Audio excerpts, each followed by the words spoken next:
అమ్మాయి అయినా, అబ్బాయి అయినా విడిపోయిన తర్వాత వాళ్ళని బ్లేమ్ చేస్తూ ఉంటారు కదా మ్యామ్. నీ క్యారెక్టర్ ఇలాగా, అలా ఇలా అని కొంతమంది అంటూ ఉంటారు. వాళ్ళకి మీరు ఏం చెప్తారు మ్యామ్? హ్యూమన్ నేచర్ అంతే కదమ్మా.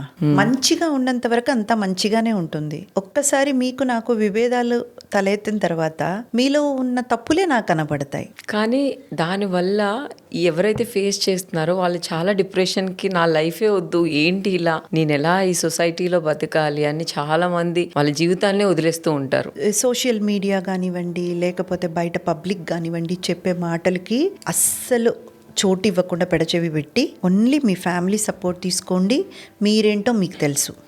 ఇంకెవ్వరు మిమ్మల్ని నువ్వు ఇలా నువ్వు అలా అని చెప్పాల్సిన అవసరం అయితే లేదు. సో మీరు అక్కడ స్ట్రాంగ్గా నిలబడాలి. ఒకరి జీవితం గురించి ఎటువంటి ఒక అవగాహన లేకుండా ఇది అలాగంట, వీడు ఇలాగంట అని మాట్లాడే వాళ్ళు ఉంటారు చూసారా, వాళ్ళు పందులకి సమానం. ఓకే, హ్యూమన్ వేస్ట్ తిని బతికే పందికి సమానం. వాళ్ళని అలాగే చూడాలి. మళ్ళీ వాళ్ళకి మనం ఎదురు సమాధానం చెప్పడము, ఆన్సర్ చేయడము, లేదండి నేను అలా కాదండి నేను ఇలాగండి ప్రూవ్ చేయాల్సిన అవసరము అస్సలు మనకు లేదమ్మా.